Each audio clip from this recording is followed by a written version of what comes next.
എന്താ ഞാനിങ്ങനെ ചിരിക്കുന്നതെന്നായിരിക്കും നിങ്ങൾ വിചാരിക്കുന്നത്. വേറെ ഒന്നുമല്ല, ഭയങ്കര സങ്കടമായിട്ടുള്ള ചിരിയാണ് കേട്ടോ.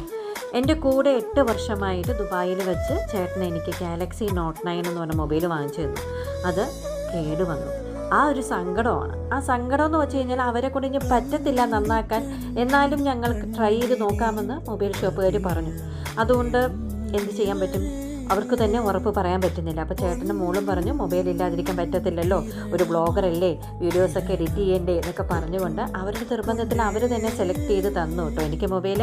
പക്ഷേ എനിക്ക് അങ്ങനെ സന്തോഷിക്കാൻ പറ്റുന്നില്ല. അപ്പോൾ ചേട്ടൻ എന്നോട് പറയാണ്, നീ മൊബൈൽ പുതിയത് കിട്ടുമ്പോൾ വാവുന്നെങ്കിൽ അറ്റ്ലീസ്റ്റ് പറ എന്നൊക്കെ പറയുന്നുണ്ട്. പക്ഷേ എനിക്ക് അതിന് പോലും പറ്റുന്നില്ല.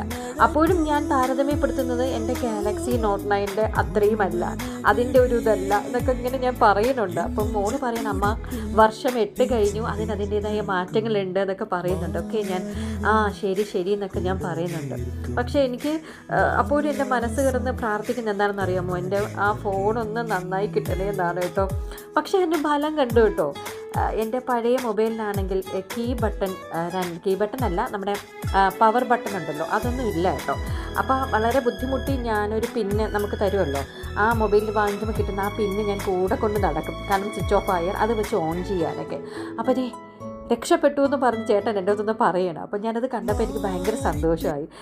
പക്ഷേ എനിക്ക് യൂട്യൂബിന് വേണ്ടിയിട്ട് വ്ലോഗ് ചെയ്യാനൊന്നും പറ്റത്തില്ല. പക്ഷേ എങ്കിലും എൻ്റെ കൂടെ ഉണ്ടാവുമല്ലോ, എനിക്ക് കാണാമല്ലോ, അത് തന്നെ വലിയൊരു സന്തോഷമല്ലേ. ദാ എൻ്റെ സാംസങ് ഗാലക്സി നോട്ട് 9.